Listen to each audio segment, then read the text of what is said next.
Salut à tous et bienvenue dans cet épisode numéro 18 où je vais vous parler du POC V11. Alors le POC, vous savez, c'est le Proof of Coverage, c'est-à-dire finalement c'est l'algorithme qui distribue la majeure partie des rewards que nous touchons aujourd'hui sur le réseau Helium. Alors ce POC V11, eh bien c'est la suite de la version précédente, sans doute la V10, et nous allons voir ensemble dans cet épisode ce qu'il va changer.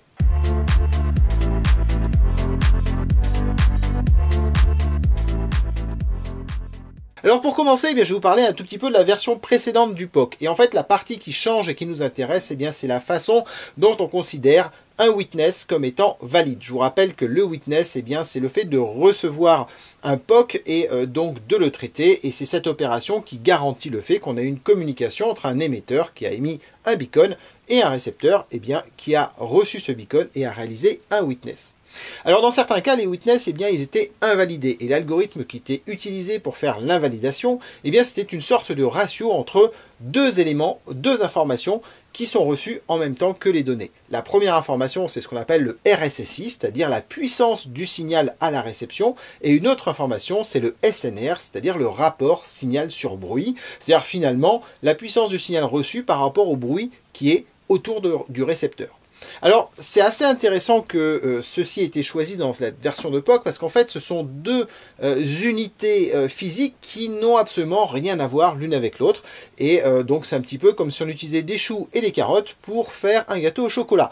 Donc, c'est pas forcément très efficace et du coup, l'algorithme marchait pas très bien. En fait, il se trouve que globalement, si on regarde le mode de fonctionnement, eh bien, on voyait que quand le signal était très fort, eh bien, on attendait un certain niveau de SNR et puis quand le signal pouvait être beaucoup plus éloigné, on espérait que le signal SNR soit différent. Le problème en fait, c'est que ça n'a absolument rien à voir parce que le SNR, comme on l'a dit, ça dépend du bruit ambiant en fait autour du récepteur et ça dépend absolument pas de la distance entre l'émetteur et le récepteur. Donc finalement, ce qui marchait peut-être assez bien dans leurs essais d'un point de vue statistique sur le terrain conduisait à des faux négatifs qui n'étaient pas particulièrement intéressants. Et ça conduisait aussi à des faux positifs parce que du coup, des gens qui n'étaient pas dans les bonnes distances, qui n'étaient pas au bon endroit, eh bien pouvaient, s'ils avaient les bonnes conditions de SNR, avoir des witness qui étaient valides. Donc l'objectif du POC V11, eh bien, c'est de revenir sur un système qui est un petit peu plus proche de la physique et donc de considérer donc, principalement le RSSI. Alors ça, c'est un des premiers éléments du POC V11, mais ce n'est pas le seul. Il y a aussi un autre élément qui est assez important, qui est la prise en compte du gain d'antenne. Alors avant de revenir sur le mode de fonctionnement lié au RSSI, je vais faire donc une petite parenthèse sur la partie qui concerne le gain d'antenne. Alors il faut comprendre que en Europe, aux États-Unis ou ailleurs d'ailleurs, eh bien on a une limitation de puissance lorsque l'on émet un signal. Cette limitation de puissance, elle est de 14 dBm ou elle est de 16 dBi, ce qui grosso modo est la même chose, puisqu'en fait c'est juste une question de, on va dire, puissance conduite versus puissance rayonnée. Donc on est sur cette puissance d'émission de 16 dBi, et bien sûr, cette puissance d'émission réelle que l'on va faire, eh bien, elles dépendent de deux choses. Elles dépendent d'une part de la puissance qu'on émet à la sortie de notre hotspot et du gain que va apporter notre antenne. Je vous rappelle, une antenne, elle peut avoir un gain qui est, on va dire, quasi nul si on est sur une 2.8. Voilà, puisqu'en fait, c'est le passage de 14 dBm à 16 dBi, grosso modo, c'est ce qu'on retrouve avec une antenne qu'on va considérer vraiment comme étant omnidirectionnelle autour de 2,8 dB. Mais ensuite, on peut avoir des antennes de 5,8, on peut avoir des antennes de 10, on peut avoir des antennes de 12 dB. Donc dans ce cas-là, en fait, ces antennes-là, eh bien, comme on en a déjà parlé dans d'autres vidéos, elles vont réduire un petit peu leur rayonnement. Au lieu d'être un rayonnement qui est circulaire partout autour de l'antenne, on va avoir un rayonnement qui est beaucoup plus conique et beaucoup plus sous forme de plan. C'est-à-dire qu'on va concentrer l'énergie sur un plan, ce qui va nous permettre d'avoir du gain. Donc ça a des avantages, c'est que ça va permettre potentiellement d'amplifier le signal et de porter plus loin. Sauf que, comme on a la réglementation, eh bien on n'a pas le droit d'avoir une puissance rayonnée au-delà de l'antenne qui est supérieure à nos 16 dBi. Et donc, par conséquent, eh bien, aujourd'hui, si vous aviez une antenne, on va dire au-dessus de 5,8 dBi, parce qu'en général, entre 2,8 et 5,8, on a un peu de perte dans le câble, mais donc on va dire qu'au-dessus de 5,8 dBi, vous aviez des chances de ne pas respecter la réglementation, sauf à avoir 20 mètres de câble entre votre mineur et votre antenne.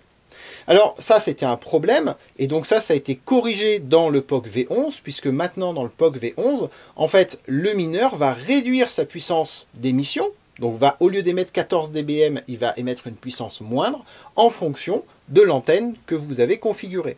C'est-à-dire que grosso modo, si vous avez une antenne qui fait 5,8 dBi, eh bien dans ce cas-là, votre mineur va considérer qu'entre une 2,8 qui est donc normale et une 5,8, il y a 3 dB de gain, et donc par conséquent, il va enlever sur les 14 dBm normalement demandés, ces 3 dB de gain. Donc ça veut dire que grosso modo, si vous avez paramétré une 5,8, votre mineur va émettre non pas à 14 dBm, mais va émettre à 11 dBm, et l'antenne va amener le gain qui fait que grosso modo, vous allez rayonner les 16 dBi qui sont autorisés.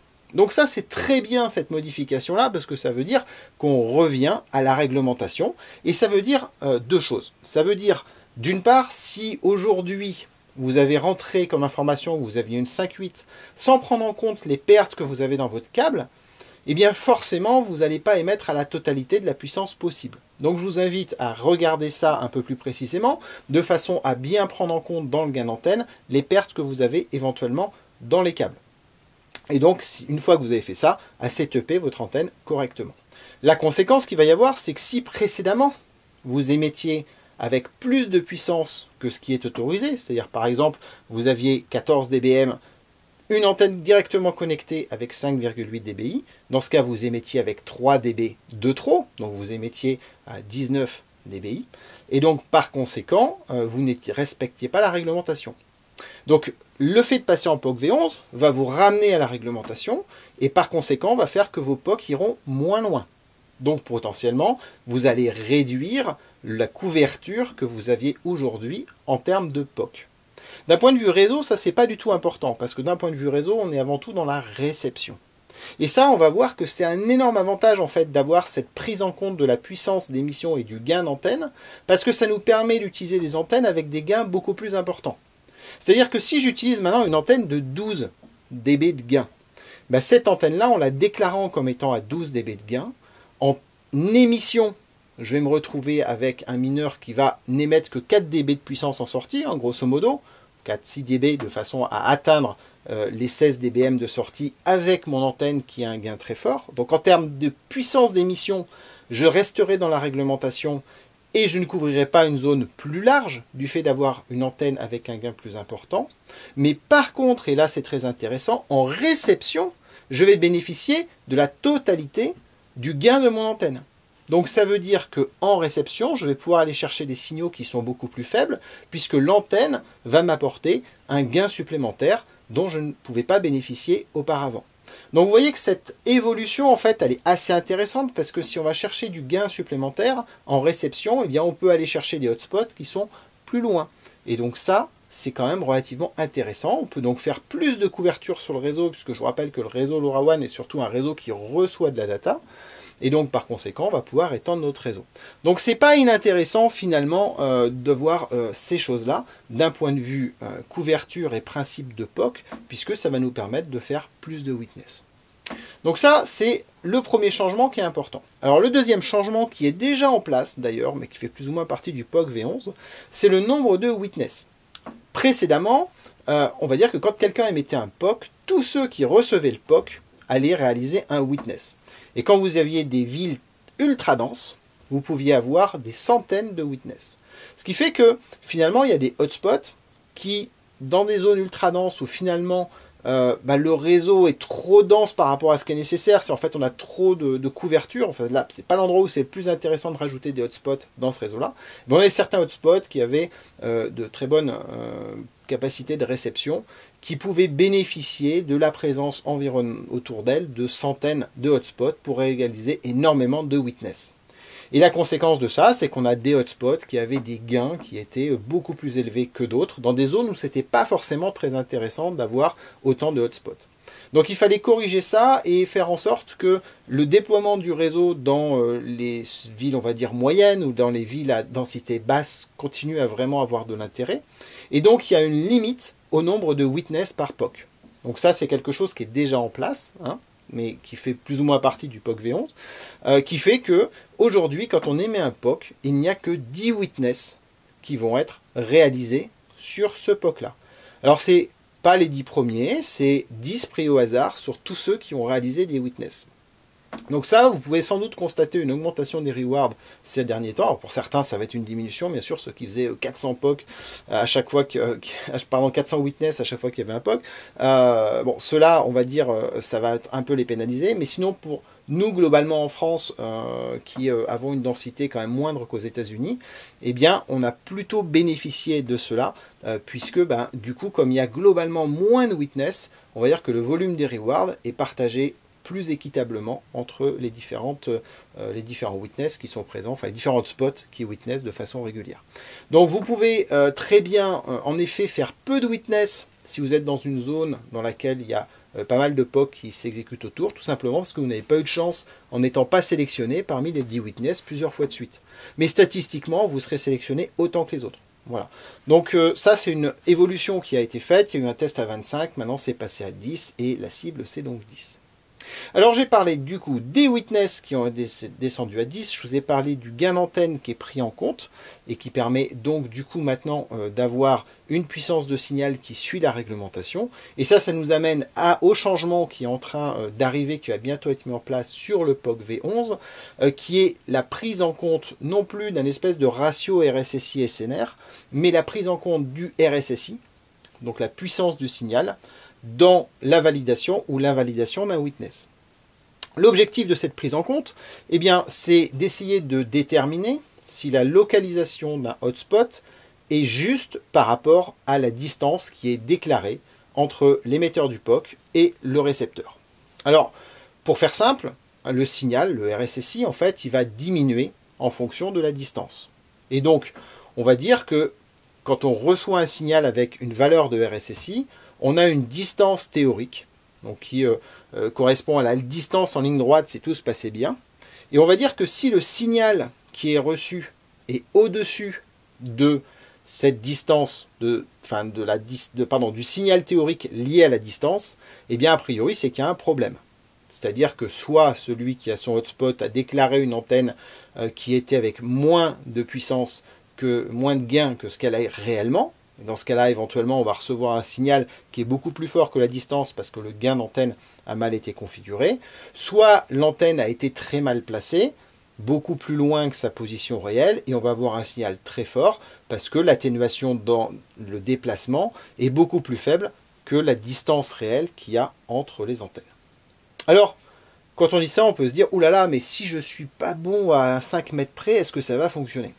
Même à 300 mètres près, est-ce que ça va fonctionner?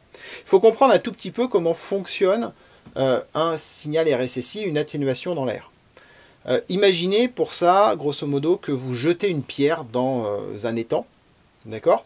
Et donc, que vous essayez, en fonction de la hauteur de la vague, de redéterminer la distance entre le moment où vous avez jeté la pierre et cet endroit-là. Alors, si vous avez un peu l'image en tête, quand on jette la pierre, ça fait une vague qui est assez grande au moment, à l'endroit même où on a jeté la pierre. Mais tout de suite après, ça fait une petite vaguelette, et plus on s'éloigne, et plus il devient difficile de discerner les choses. Alors le RSSI, c'est à peu près pareil, c'est-à-dire que quand on émet un signal, grosso modo, on va émettre un signal avec 14 dBm, ça c'est la puissance qu'on a qui sort de l'antenne, mais si je veux mesurer ce signal-là, et que je me mets à ne serait-ce que 1 mètre, en fait, je vais déjà avoir une puissance qui est négative en dBm, je vais être à moins quelque chose. Et rapidement, quand je vais m'éloigner à 100 mètres, je vais tout de suite être à moins 30, moins 40, moins 60, moins 70. Et en fait, finalement, si vous êtes très proche, il sera assez facile de dire que l'on est très proche, avoir avec une précision qui peut être une précision peut-être de 1 mètre dans les 20 premiers centimètres, puis une précision de 10 mètres dans les 50 mètres qui suivent. Et ensuite, on va avoir une précision qui va plutôt être de l'ordre de 1 km dans les 500 mètres qui vont suivre. C'est-à-dire que si ce système-là de validation du RSSI va permettre de découvrir les grosses erreurs, c'est-à-dire 2 antennes l'une placée à côté de l'autre qui sont déclarées à 300 ou à 500 mètres, ça va être évident, d'accord, de trouver ces situations-là. Mais par contre, si vous avez une antenne qui est placée à 400-500 mètres et qu'elle n'est pas exactement placée là où elle est, mais qu'elle est 50 mètres ou 100 mètres à côté, il sera impossible de déterminer la distance exacte. Il faut savoir que la localisation avec un système de RSSI. C'est ce qui est utilisé sur Sigfox, c'est ce qui est utilisé sur pas mal de réseaux LoRaWAN. C'est une localisation qui a une précision de l'ordre de 1 à 10 km dans un réseau relativement dense où les antennes sont à positionner à moins d'1 km. Donc vous voyez que finalement l'erreur est pratiquement supérieure à la distance réelle qu'il y a entre les antennes à partir du moment où elles sont espacées de plusieurs centaines de mètres.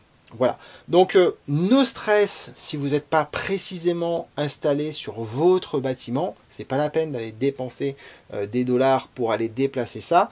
Il est techniquement impossible d'aller mesurer une distance correcte avec un signal de type RSSI.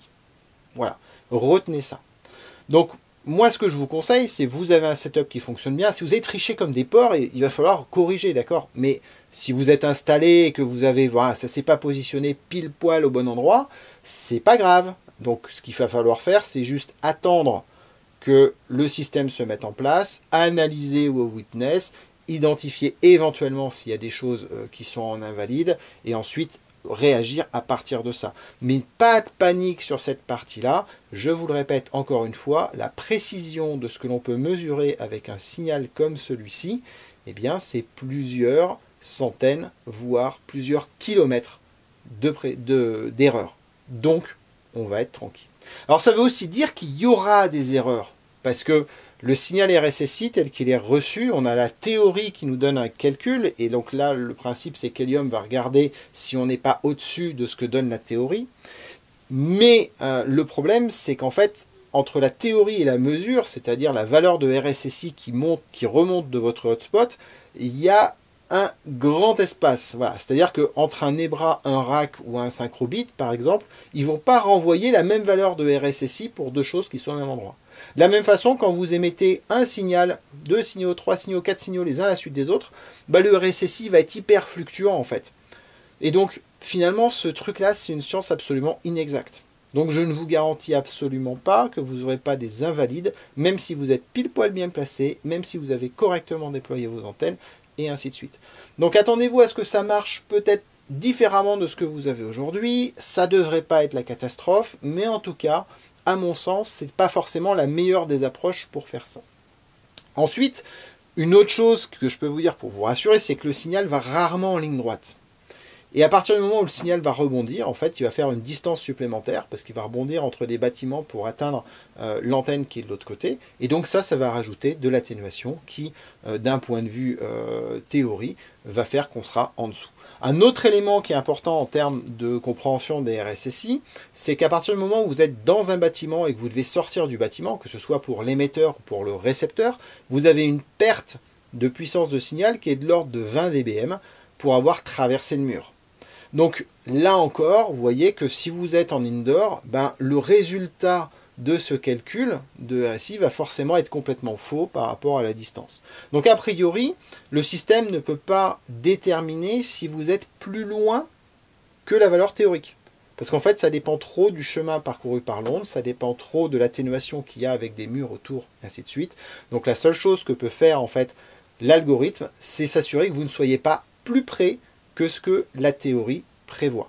Voilà. Donc j'espère que les RSSI offset sont à peu près bien configurés dans les mineurs, parce que sinon on pourrait se retrouver avec des problèmes sur des mineurs en particulier qui ont un RSSI offset mal positionné et qui renvoient donc un RSSI qui est supérieur à la réalité de ce qu'ils reçoivent et par conséquent qui pourrait se retrouver positionné avec la mauvaise distance. Bon, tout ça, c'est un petit peu technique, je ne vous le cache pas. Vous pouvez refaire la vidéo au ralenti, c'est peut-être le bon moyen d'arriver à recomprendre tout ça. N'hésitez pas aussi à venir poser quelques questions sur le Discord. Mais si je dois résumer tout ce que je vous ai dit de façon assez simple, c'est petit 1, ne paniquez pas avec le POC V11. On attend que ça se mette en place, on voit ce que ça donne, et en fonction de ça, on avise, on réagit. Il y a des choses sur lesquelles on va pouvoir bouger, ça va être par exemple le gain d'antenne qui va impacter l'offset du RSSI ou permettre de gérer correctement la puissance. Donc ça, c'est les premiers éléments. Le deuxième élément, c'est que le truc qui est à mettre à jour éventuellement, c'est son gain d'antenne. soit pour le rehausser parce qu'on a oublié de considérer la perte de câble et donc on risque de perdre de la puissance d'émission. Donc là, dans ce cas-là, on le rehausse. Et puis, si on avait... on le diminue dans ce cas-là, tant pour moi. Et si par contre, on avait oublié de dire qu'on avait une 5.8 alors qu'on a une 5.8, là, peut-être qu'il va falloir le réaugmenter, mais en prenant en compte les gains, les pertes qu'il peut y avoir dans les câbles. Donc ça, c'est l'élément qui peut être un peu important parce que ça peut jouer. Encore une fois, comme je vous l'ai expliqué sur la distance, 1 ou 2 dB de gain, ça ne se verra pas dans le calcul de distance. L'imprécision qu'il y a dans la réception, dans le calcul du RSSI est largement supérieure à ce niveau d'erreur-là. Mais on essaye d'être au plus proche, ça nous permet de respecter la réglementation et ça, c'est le point qui est le plus important à mon sens. Petit 3, ça nous permet de mettre des antennes à gain beaucoup plus importantes. Ça, c'est assez intéressant, ça permet d'avoir un réseau qui couvre plus large et donc recevoir des witness qui viennent de plus loin. Donc ça, on peut le faire grâce à l'arrivée du POC V11. On peut taper sur du 10, du 12 dB sans trop de difficultés, sans oublier quand même malgré tout que ça change un petit peu la forme et ça va forcément pas mal aplatir la couverture. Donc ça ne va pas marcher partout, mais en tout cas, ça peut être une solution. Et puis, on ne stresse pas. Voilà, je pense que c'est le principal message qu'il faut retenir. C'est une évolution, elle est globalement positive parce que ceux qui trichaient trop, ils vont pas pouvoir continuer, parce qu'elle pousse à avoir un réseau qui va avoir une couverture un peu plus large, parce que les évolutions du POC A10 poussent aussi à ce que la densité ne devienne pas trop forte dans certaines villes. Et donc, globalement, tout ça améliore la qualité de notre réseau. C'est la raison pour laquelle on a une nouvelle version. C'est pour améliorer la version précédente. Et à mon sens, ce POC V11 est une amélioration qui est particulièrement intéressante.